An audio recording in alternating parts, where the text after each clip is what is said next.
Okay, in this video I'm going to talk about fiberglass. I have 3 patches of fiberglass in front of me. I have a 10 ounce, a 6 ounce, and a 4 ounce. The difference in them, the weight. Hence 10 ounce is bigger than 6 and 4. It's heavier per a given amount. I think it's typically around a foot. So every foot is 10 ounces of fiberglass, every square foot. This is heavier, as you can see. The weave is a little bit bigger. Your 6 ounce, the weave is a little bit smaller. It's not quite as thick or heavy. 4 ounce is the least heaviest, but it has the tightest weave. I'll talk about the weave afterwards. There are other types of fiberglass out there that you can get with different weaves that make them slightly stronger or a different characteristic. I'm not going to get into those because I don't know much about them. This is just a typical fiberglass that I have experience with.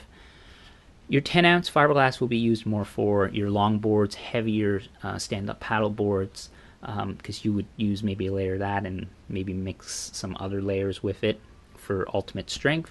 It's a little more expensive.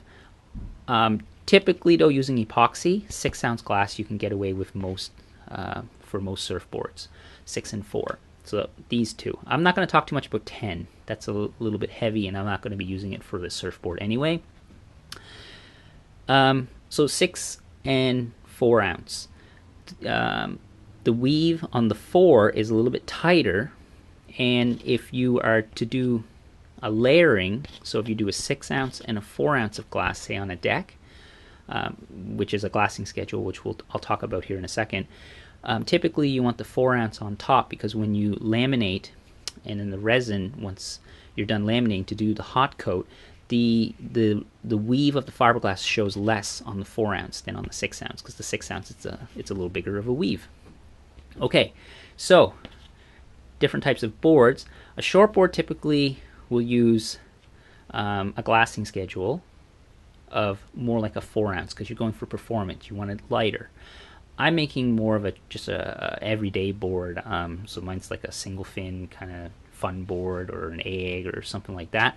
I'm going to use, in my glassing schedule for this particular board, a 6 on the bottom, a 6 on the top, and a 4 on the top. So I'm going to have 6 on the bottom and 6 plus 4 on top, giving me 10 ounces of glass on top.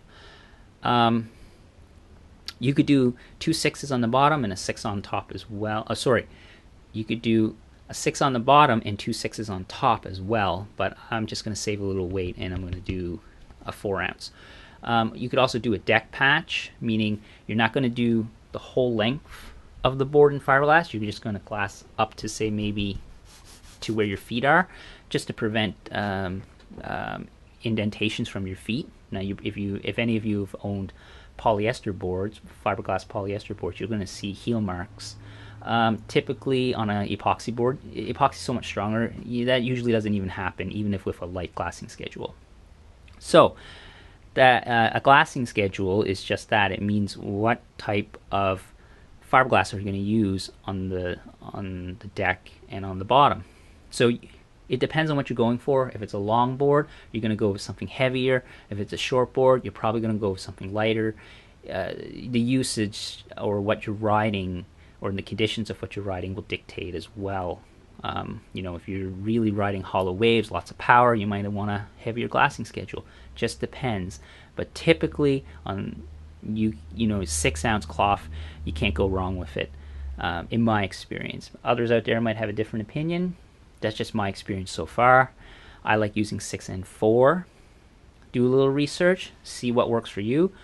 This video is just to talk briefly about fiberglass and the glassing schedule before we get into actually glassing the board. So I think that's it for now. Thanks for watching.